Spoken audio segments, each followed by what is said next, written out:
한국 교회의 상황과 대처. 그래서 오늘은 7번 마지막째 회복의 진원지로 만들라. 첫 번째는 반달리즘에 대해서 말씀을 드렸고, 감수해야 될 것과, 그 다음에 셧다운해서 일어나야 될 것과, 그 다음에 소수 집단으로 전락된 교회에서 탈출해야 되며, 뒤죽박죽된 이 세상 속에서 우리가 도대체 어떻게 해야 될 것과 질서를 어떻게 찾아야 될 것에 대하여서 말씀을 드렸죠. 그 다음에 좀 용감해야 될 것을 말씀을 드렸고, 우리가 어떻게 하든지 다시 반전의 기회로 삼아야 될 것에 대해서 말씀을 드렸고, 오늘은 회복할 수 있는 회복의 진원지. 이 회복은 교회의 회복뿐 아니라 이 땅의 모든 것들을 다 총칭해서 회복하는 것을 말하고 있습니다. 세상은 점점 교회를 없애려 하고 있습니다. 이제는 종교 전쟁입니다. 그래서 종교를 없애려고 무신론자들, 사회주의, 공산주의 등등, 이 민주주의도 마찬가지입니다. 이 민주주의도 군중들이 잘못 이 민주주의를 사용하게 되면 그 군중으로 말미암아서 진짜 민주주의가 없어져 버릴 수도 있습니다. 그래서 이 민주주의라는 것은 즉 국민 한 사람 한 사람이 성숙되지 않으면 사실은 민주주의가 되질 못합니다. 그럴 바에는 똑똑한 왕이 강제적으로 전제주의, 사회주의, 아니 왕권주의로 끌고 가는 게 차라리 낫지요. 그러니까 우리는 오직 하나님께서 주인이 되시고 왕이 되시며, 우리는 하나님은 완전하시고 무결하시며, 그리고 만왕의 왕이시며 알파와 오메가 되시기 때문에 우리는 언제든지 믿고 순종하고 따를 수가 있는 것이죠. 이 시대에 어떻게 하든지 간에 이 교회를 점점 감쇄시키고 축소시키려고 하는 이런 속에서 우리가 어떻게 해야 될 것에 대해서 계속 말씀을 드리는 것입니다. 이 사회주의, 공산주의, 조금 전에 말씀을 드렸듯이 민주주의도 마찬가지지만 이 사회는 점점 악으로 치달아가죠. 점점 악해져 가는 세상입니다. 이 악이 만연되어 있죠. 그래서 우리가 선하게 살려고 해도 땅바닥에 지갑이 떨어졌어도 주워줄 수 없는 그런 시대예요. 누가 무거운 것을 들고 가도 들어줄 수도 없는 시대예요. 그만큼 선을 행하고 싶어도 선을 행하지 못하는 악으로 만연된 그런 시대란 말입니다. 그러니까 앞을 봐도 뒤를 봐도 옆을 봐도 다 악으로 관영된 세상입니다. 노아의 시대가 그랬고, 소돔과 고모라 때가 그랬고, 바벨탑을 쌓던 시대가 그랬으며, 앞으로 시대가 그럴 것입니다. 이제 거기에서 큰 특징이 뭐냐? 이 교회를 없애버리려고 하는 일들이 점점 도모될 것입니다. 그래서 교회를 없애는 데 있어서 가장 중점으로 잡고 나아가는 것은 뭐냐면, 교회가 이 세상에서 꼭 필요한 존재가 아니다라는 것을 자꾸 이야기하는 거예요. 근데 무신론자들이 결국 그런 일에 주축이 되는 것이죠. 그래서 신이, 즉 교회가, 종교가 필요 없다라는 것입니다. 종교 없어도 얼마든지 산다라는 거예요. 의학, 과학, 또 여러 가지 천문학 등등, 그리고 많은 인터넷, 가상세계 등등 첨단 기술을 통해서 굳이 교회가 아니더라도, 굳이 종교가 없어도 얼마든지 살 수 있다는 것을 계속해서 사회는 말합니다. 그리고 교회를 한쪽 코너로 자꾸 소수 집단으로 몰고 가서 교회의 그 가치가 크게 부각되지 않도록 계속해서 보이지 않게 압력을 하는 것입니다. 그러니까 오죽하면 대통령이 나와가지고 우리가 기도해서 되는 것은 없습니다만 이렇게 조찬 기도에도 얘기하잖아요. 그렇게까지 말할 정도. 그러니까 벌써 그들의 이 신앙 속에는 무신론이기 때문에, 유물론적 사관을 가지고 있기 때문에 이 하나님에 대해서 기도하는 거, 예배드리는 거, 이거 아무런 가치가 없다고 생각하는 거예요. 그러니까 왜 가서 예배를 드리냐 이거죠. 아니 기도를 뭐하러 하냐 이거죠. 성경책 그거 뭐하러 보냐 이겁니다. 거기서 밥이 나오냐 떡이 나오냐 이겁니다. 그렇게 계속해서 교회를 몰고 가는 거예요.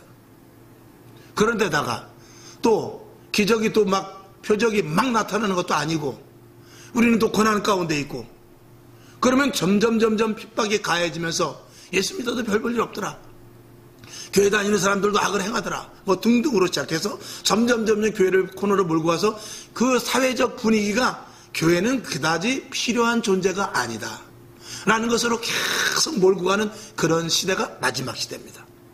그래서 종교를 말살하는데 그건 비단 기독교뿐만이 아닙니다. 불교도 마찬가지고 어느 종교도 마찬가지고 일단 무슬림 사회에서는 그런 종교 자체를 말살시키려고 합니다. 그래서 중국 같은 데서도 십자가를 다 불태워버리기도 했지만 중국에서 거의 제일 큰 불상이라고 하는 그것도 다 훼손시켜버렸어요. 그러니까 종교 같은 거는 필요 없다라는 거야. 오직 우리가 땀 흘려서 벌어서 먹고 함께 공동체 생활하면서 나눠서 먹는 것이 이게 잘 분배하는 게 이게 국가가 균형 있게 자라나는 것이라는 거죠. 종교 같은 것은 사치라는 거예요. 기도할 시간이 있으면 일하라는 것이죠. 이런 시대가 점점 가면서 그러니 세상에 지식이 들어가고 가만히 있으면은 국가에서 다 돈이 나오고 119만 누르면 필요한 것들을 다 와서 이렇게 착착착착 하고 이런 시대. 지금은 집안에 벌만 들어와도 119를 불러요. 그러니까 그런 의존도, 국가에 대한 의존도 이런 것들을 계속 높여주면서 이걸 내가 해결한다든지 또 내가 해결할 수 없는 문제를 종교적으로 해결한다든지 그런 것이 아니라 국가에서 웬만한 것들을 사회보장 질서 속에서 다 해주게끔 합니다. 그렇게 해서 교회라는 존재는 점점 희석시켜버리게 되는 거예요. 그러면서 교회에서 일어나는 부조리한 일들이 한 건이나 두 건만 나와도 그걸 계속해서 뉴스화시켜서 교회가 정말로 필요 없는 것이라는 것을 자꾸 부각시키는 것입니다. 그렇게 해서 교회를 완전히 축소시키고 이제는 축소시키는 정도가 아니라 소수의 무리들만 다니고 특별한 사람들만 다니는 것 정도가 아니라 교회는 없어져야 된다.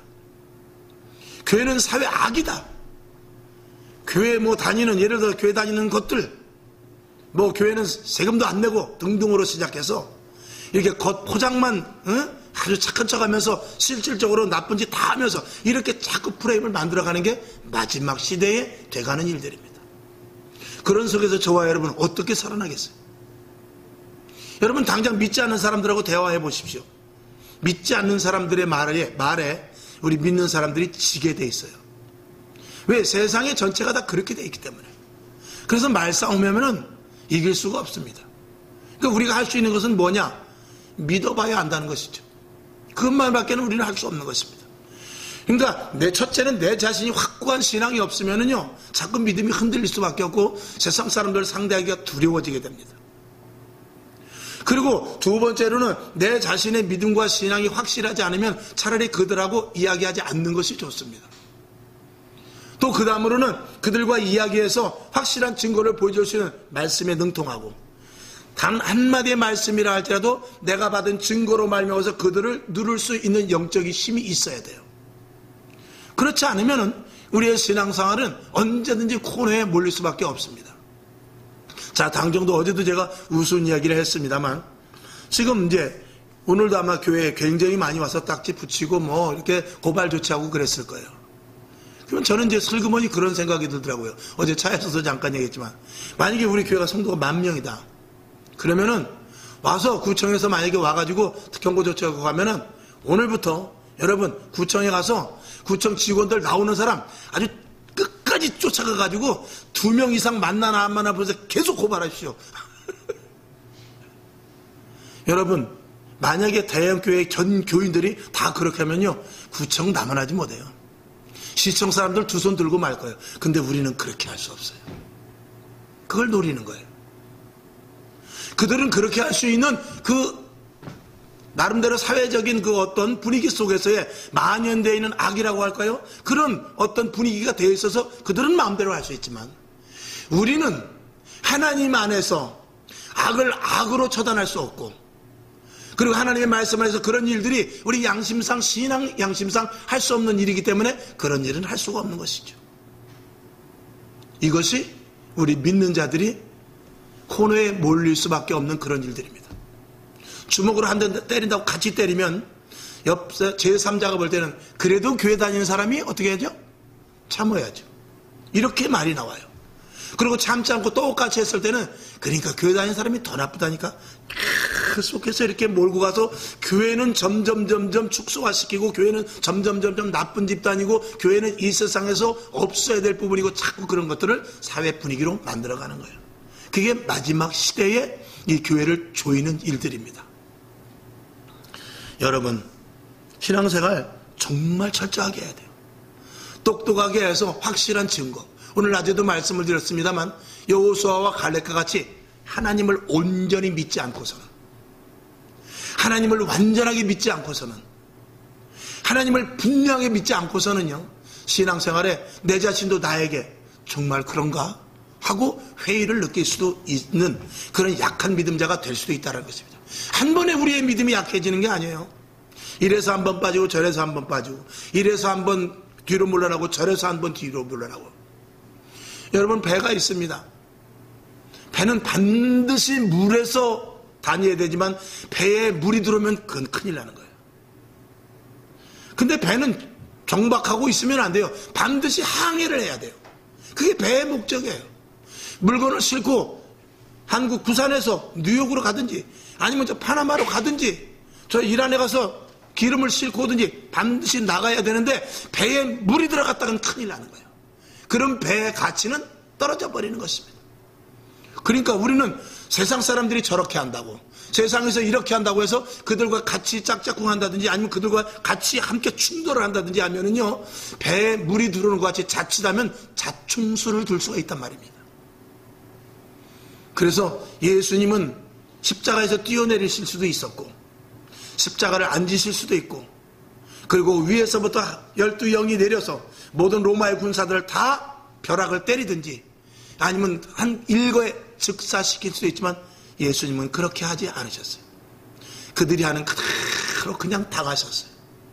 그리고 당하시고 결국은 하나님의 미랄이 되고, 그리고 우리들을 구원하는 놀라운 일들로 주님은 그렇게 하셨습니다. 여러분, 우리나라에도 복음이 들어오는데 얼마나 많은 순교자가 있었는지 몰라요. 저 대동강으로 시작해서 강화도로 시작해서 저 전라도 저쪽 어구로 시작해서 순교자들이 얼마나 많은지 모릅니다. 그들이 순교하면서 성경책 한 권 던진 것, 그들이 순교하면서 예수 이 한마디 한 것, 이것이 귓전에 하나님의 영적인 파워가 되어서 우리가 오늘까지 예수를 믿게 된 것입니다. 하나님은 몽둥이로 다스릴 수 있지만 그렇게 하지 않습니다. 하나님은 총과 칼로 할 수 있지만 그렇게 하지 않습니다. 하나님은 한 사람의 희생을 통하여서, 하나님의 미랄을 통하여서 마치 열매가 맺어지듯이, 오늘도 우리가 참 그거는 진리죠. 우리가 하나의 미랄, 옥수수가 하나를 있는데 그 하나를 가지고 땅에 심으면 수백 알이 나죠. 수천 알이 나죠. 근데 그걸 배고프다고 먹어버리면 한 알로 끝나버리고 마는 것입니다. 그것과 마찬가지로 이 그리스도인들의 끝없는 희생, 2000년 동안의 끝없는 희생이 오늘의 더 많은 결과를 낳게 된 것입니다.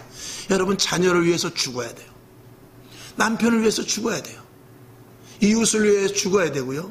이 교회를 위해서 내 몸이 소금과 같이 없어져 버려야 돼요.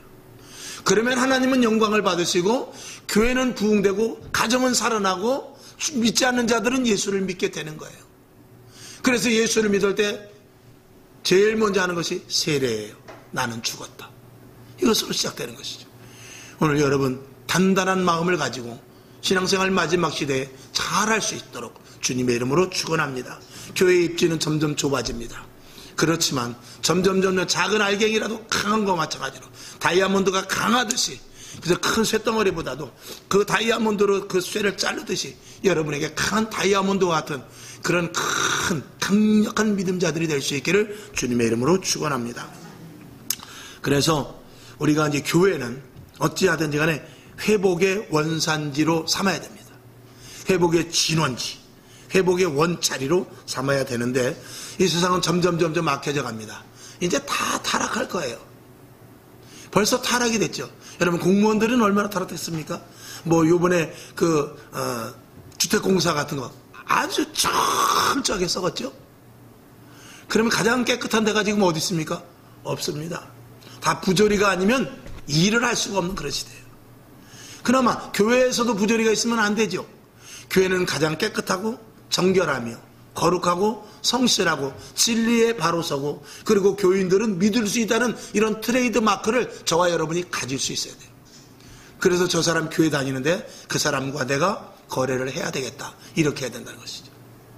여러분, 어떤 사업하는 사람이 이런 말을 하더라고요.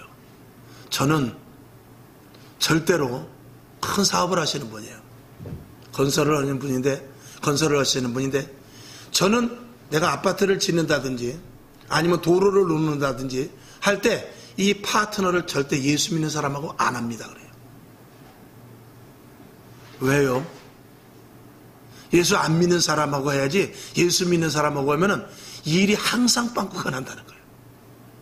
이게 참 비극적인 일이 아닙니까?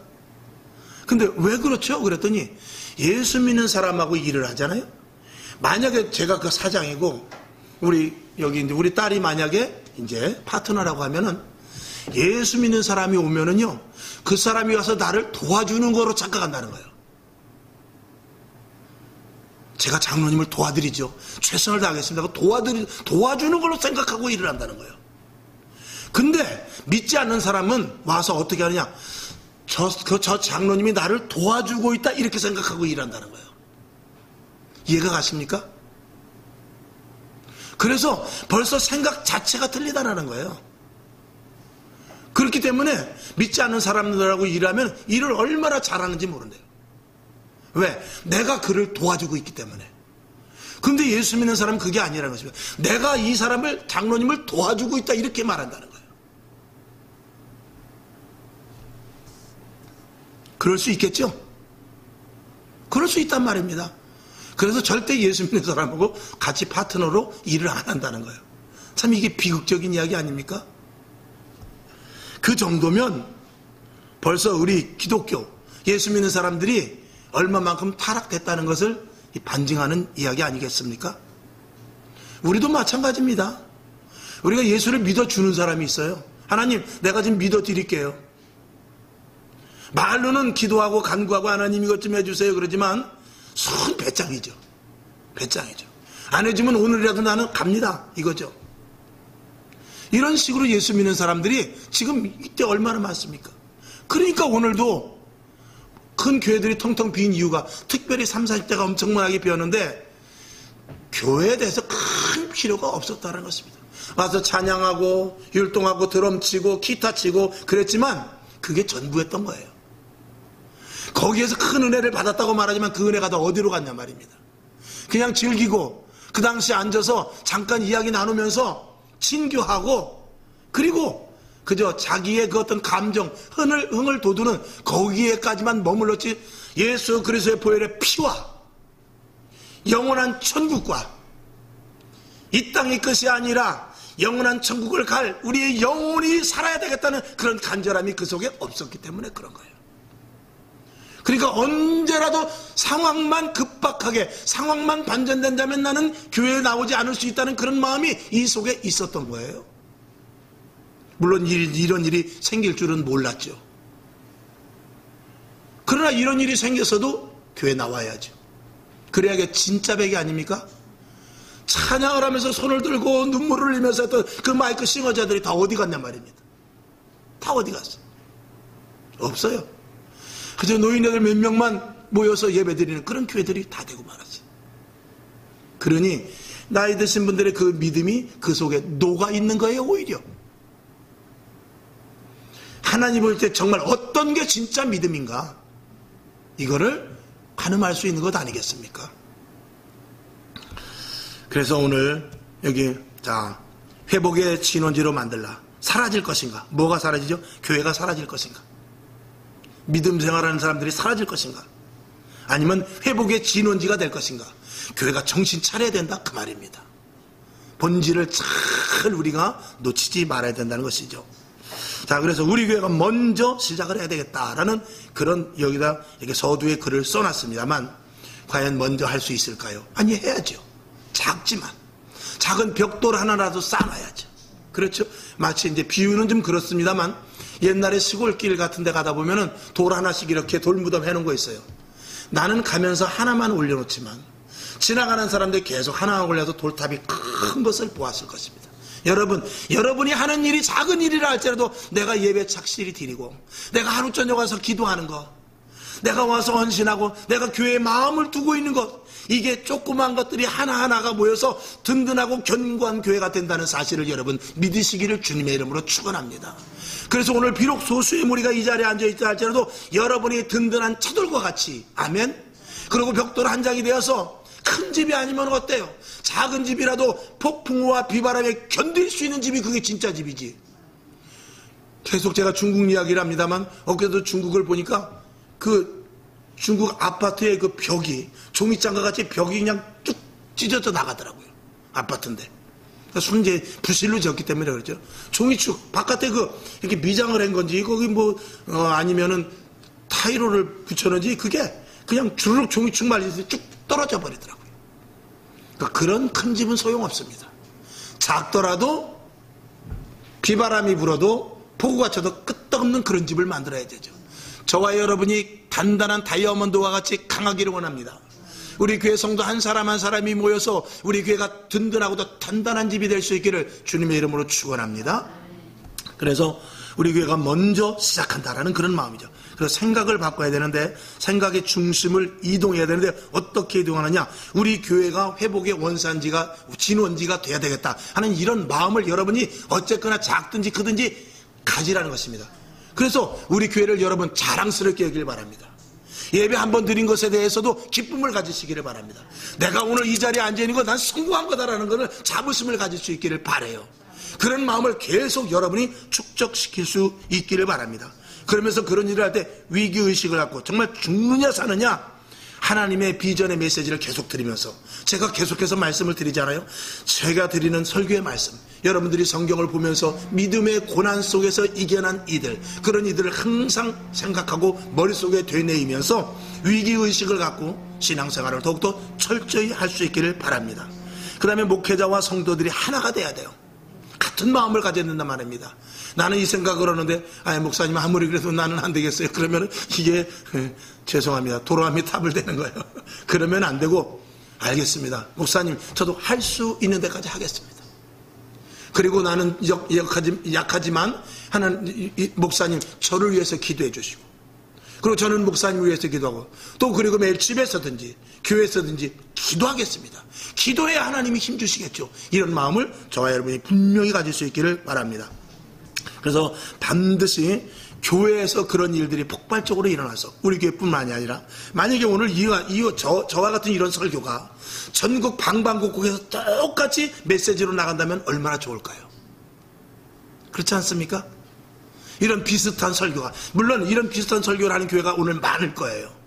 그러니까 이런 설교가 계속해서 성도들과 목회자 간에 서로 교류가 되면서 계속 이런 말씀을 증거하면서 성도들이 힘을 얻고 목회자가 계속해서 이끌고 가기를 위해서 노력하고 그런다면은 그 각 교회들이 회복의 진원지가 되어서 대한민국이 살아나고 세계가 살아나게 될 줄로 믿습니다.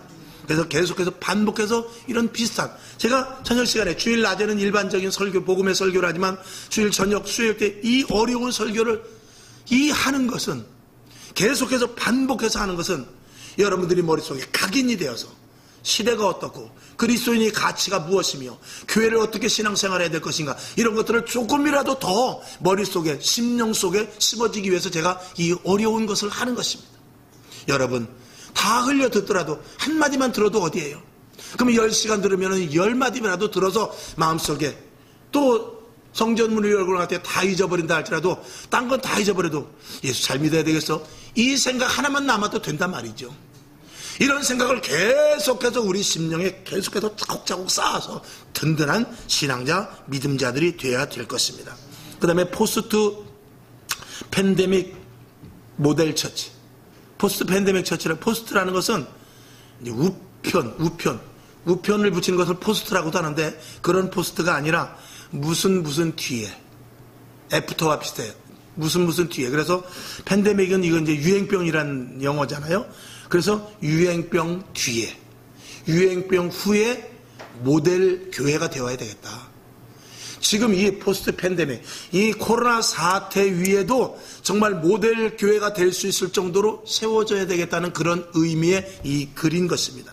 그래서 여기 보면 이제 불변의 교회, 진리의 교회, 창조의 교회를 강조한다라고 하는데 이 말씀이 좀 어려워 보이지만 교회는 불변하다는 것을 저와 여러분 분명히 가슴속에 각인되기를 원합니다. 교회는 변질되면 안 되고 변질될 수도 없어요. 왜? 하나님이 관여하시기 때문에. 그 다음에 진리의 교회, 하나님의 말씀에서 벗어나면 그건 교회가 아닙니다. 그리고 창조에게는 이 교회에서는 언제든지 하나님의 살아 역사하시는 말씀이 나오는 거예요.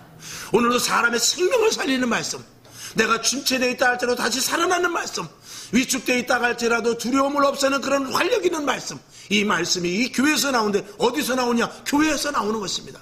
세상은 불변이라든지 진리라든지 창조라는 것은 세상은 없습니다. 세상은 다 썩고 썩는 가운데서 계속 그것들의 반복인 것입니다. 재생은 될지 모르지만 창조는 없다라는 것입니다.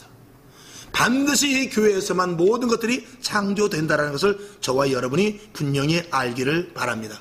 그래서 이런 결단을 할 때 결단을 우리가 하지만 성취를 하나님께서 해주신다. 이걸 여러분 분명히 믿으시기를 바랍니다. 그 다음에 세 번째, 초대교회, 주님의 교회를 세우는 처치 플랜팅. 여기도 써 있습니다만 처치 플랜팅, 교회를 세우는, 교회 세우는 일, 그걸 처치 플랜팅, 교회 세우는 일.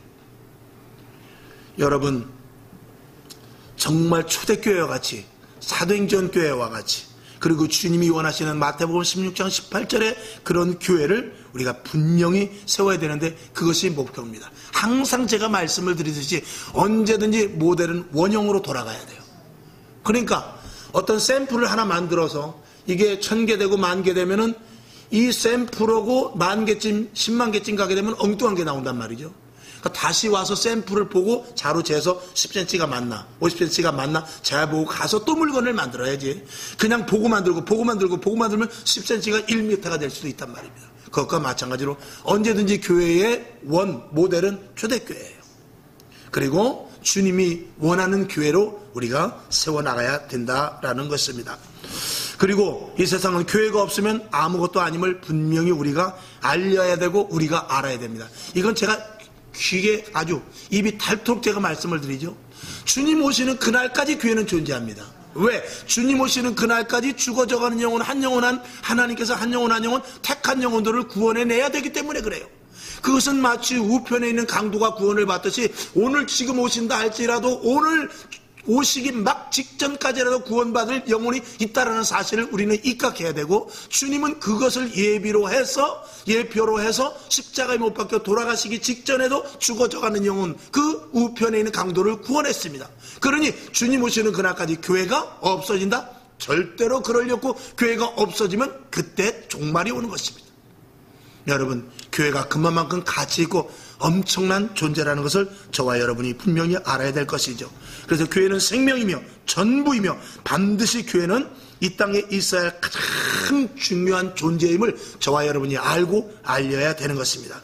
그래서 교회에서 항상 이것을 가르쳐야 되고, 그 다음에 체험하게 해야 되고, 그리고 나가서 증거할 수 있어야 되며, 교회는 물론 세상을 회복시킬 수 있는 이 진원지가 교회라는 것을 저와 여러분이 분명히 믿고 알아야 될 것입니다.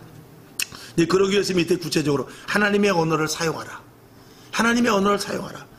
하나님은 비전을 주시고 반드시 회복을 주십니다. 아멘이시죠? 그래서 저와 여러분이 언어를 쓸 때도 우리는 이 성경 말씀에 있는 언어를 많이 써야 돼요.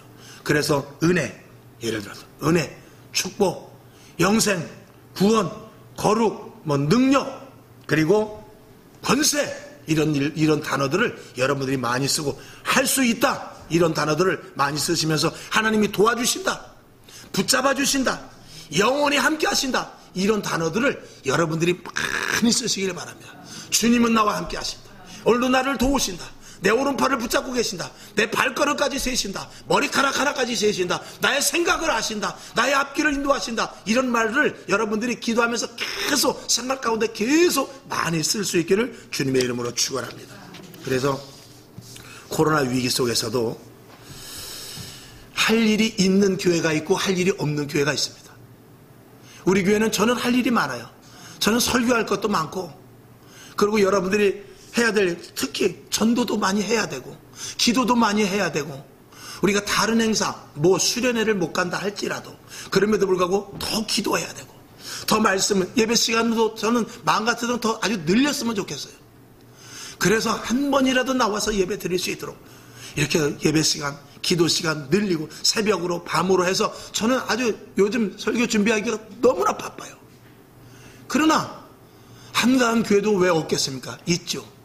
근데 여러분, 사람이 할 일이 있고 바쁜 사람은 여기 써 있습니다만 공급처가 있는 교회, 이 공급이 되는 사람은 얼마든지 할 일이 있고요, 공급이 되는 사람은 살아요.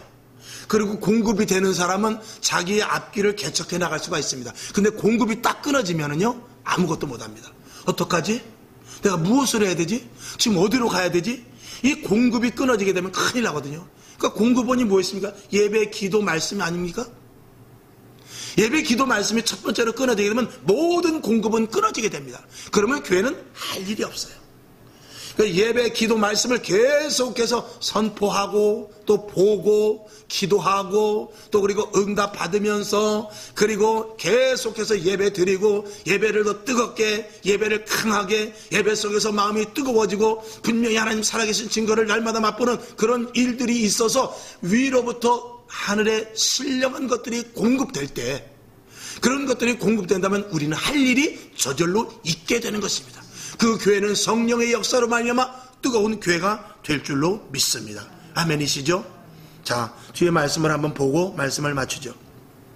자, 로마서 14장 13절, 오늘 다 봤습니다만 13절부터 17절까지 시간이 많이 됐으니까 읽지 않고 제가 그냥 넘어가죠. 여기 보면은 로마서 14장에 보면은 여러 가지 말씀이 있습니다만 첫 번째로 보게 되면은 한 8절쯤 보게 되면 우리가 살아도 주를 위하여 죽어도 주를 위하여가 있습니다. 그러니까 우리의 계획과 목표는 뭐냐? 살든지 죽든지 오직 주를 위해서입니다. 오직 주를 위해서.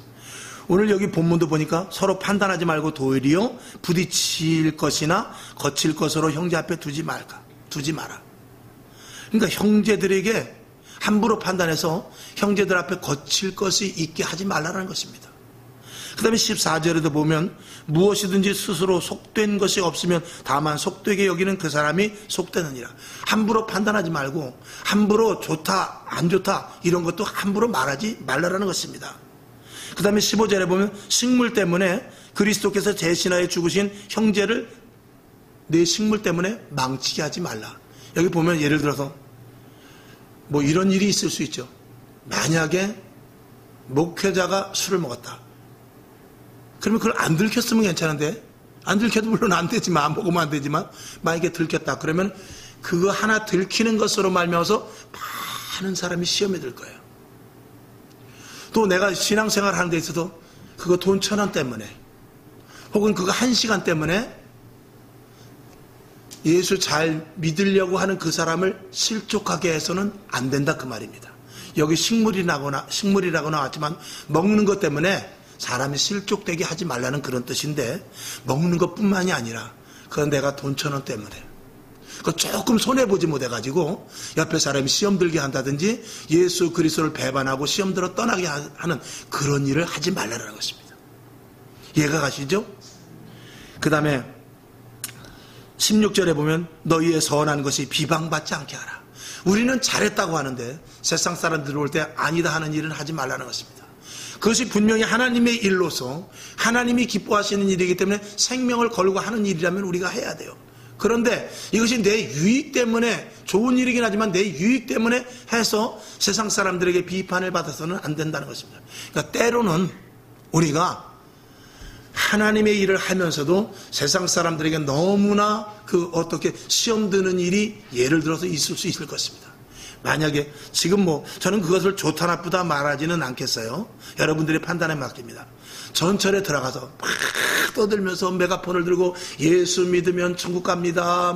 예수 안 믿으면 여러분 다 지옥 갑니다. 불에 다 죽습니다. 막 이렇게 말하는 것. 이런 것들이 선한 일인데 이게 과연 덕이 될 수 있는가? 이런 것들을 이야기하는 거예요. 우리는 이제 믿음의 측면으로 볼 때는 그 사람이 얼마나 속에서 불이 있으면 그 일을 하겠어요. 그거 돈 준다고 하겠어요? 차에다가 주 예수를 믿으라 그리하면 너와 내 집이 구원을 얻으리라고 조그만 그 봉고 차에다가 그걸 크게 쓰고 다니는 사람 봤어요. 그거 참 저렇게까지 해야 되나 라면서 인상을 찌푸릴 수 있지만 그 사람이 이 속에서부터 불이 타올라서 그걸 하지 않으면 안 되겠는 거예요. 그걸 어떻게 말립니까? 막 그냥 눈만 뜨면은 불이 보이고 눈만 감아도 불이 보이고 또 그리고 조금만 이렇게 한눈 팔라고 그러면은 막 그냥 천사가 나를 이끌어가는 것 같고 지옥불이 막 보이는데 정말 그렇게 보인다면 어떡하겠어요? 그걸 외치지 않고 견딜 수 없는 것입니다. 그래서 우리 믿는 사람들은 그건 이해하지만 믿지 않는 사람들이 이해를 못하는 그런 일들 속에서 이제 저와 여러분이 이제 판단을 하되 이제 그런 일들이 예를 들어서 있을 수 있다 이런 말입니다. 여러분, 그러니까 하나님의 일은 하나님 앞에 가봐야 하는 거예요. 오늘 그래서 17절에 뭐라고 그러냐면 하나님의 나라는 먹고 마시는 문제가 아니라 시시비비 잘났니 못났네 그게 문제가 아니라 네가 잘했네 내가 잘했네 이게 옳고 저게 옳고 그것이 문제가 아니라 오직 성령 안에서 의와 평강과 희락이라 그랬어요. 이건 하나님이 주시는 거예요. 하나님이 주시는 것으로 살으라는 것입니다. 하나님이 주시는 은혜 가운데 살으라는 것입니다. 그러면 결론으로 말씀을 드릴 때 우리가 오늘도 예수를 믿고 우리가 이 회복의 진원지가 되기 위해서는 우리가 이 17절에 있는 대로 먹고 마시는 것 갖고 논하거나 정치가 잘못되니 그런 걸 논하기보다 방역이 어떠니 저떠니 그런 거를 함부로 논하지 말고 우리는 하나님 안에서 의와 평강과 희락을 누릴 수 있는 자리에 있어야 돼요. 하나님이 주시는 의, 하나님이 주시는 희락, 하나님이 주신 평강이 있다면 나에게 어떤 사람이 와서 송곳으로 찌른다 할지라도 감사합니다. 나이 가서 내 목을 비틀면서 별 협박을 다한다 할 때도 하나님 평안합니다. 이런 초월적인 신앙을 가질 수 있기 때문에 오늘 이 말씀을 하고 있는 것입니다. 오늘 여러분 세상에 너무 깊이 관여하지 마십시오. 옳고 그른 것은 저와 여러분이 분별할 수 있습니다. 반드시 분별해서 그런 일에 가표를 던지면 안 됩니다. 그러나 거기에 잘못된 사람 또 잘하는 사람의 편을 든다든지 잘못한 사람을 너무 정죄한다든지 이런 일들로 인해서 신앙이 훼손되거나 마모되면 안 된단 말입니다. 저는 그런 사람을 봤습니다. 목회자인데 그냥 눈만 뜨면은 계속해서 지금 정치 그리고 코로나 그리고 방역, 북한이 지금 어떻고 중국이 어떻고 이거에 빠져가서 설교 준비조차도 못하는 그런 사람들이 있다는 소리를 한번 들은 적이 있어요. 이런 사람이 얼마나 있겠습니까? 그런 것은 하지 말라는 것입니다. 저와 여러분도 마찬가지입니다. 오늘도 회사 가지 않고 만약에 정치에 뛰어든다든지 만약 뭐 데모를 한다든지 만약 그러면 되겠습니까? 그런 거는 안 되죠. 그러니까 우리는 직장을 잘 다녀서 거기서 빛과 소금의 역할을 감당해야 돼요.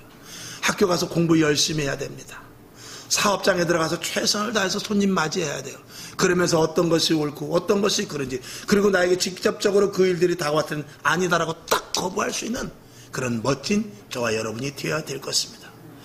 그래서 우리가 신앙생활 하는데 저와 여러분 철저하게 신앙생활 잘 하시고 우리는 오직 말씀입니다. 아멘이시죠? 우리는 오직 예배 중심이고 그리고 기도와 그리고 모이는 것에 우리는 집중할 뿐입니다. 그렇게 했을 때 하나님이 우리에게 은혜를 주시는데 오늘 여인들은 의와 평강과 희락을 주면요 세상이 우리 휘몰아치고 돌아간다 할지라도 주님이 내 손을 붙잡고 계시네. 주님이 나와 함께 하시네. 주님이 다 앞으로 저들을 어떻게 처치할 것을 계산하고 계시구나.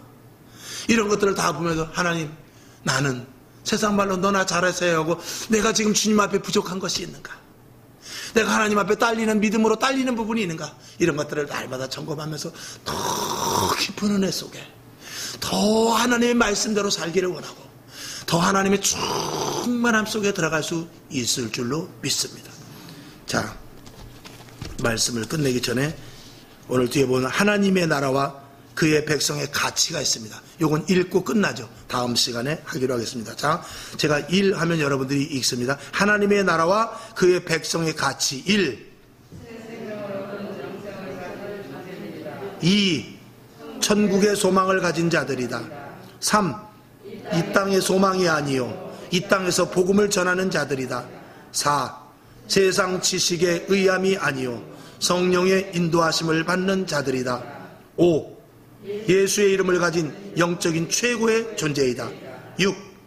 모든 것의 중심과 우선을 하나님께 두는 자들이다. 아멘. 그래서 첫 번째 새 생명을 얻은 영생을 가진 존재들이다 해서 이 6가지를 여러분 또 기억하시면서 이 가치를 여러분들이 손실하지 말기를 주님의 이름으로 축원합니다.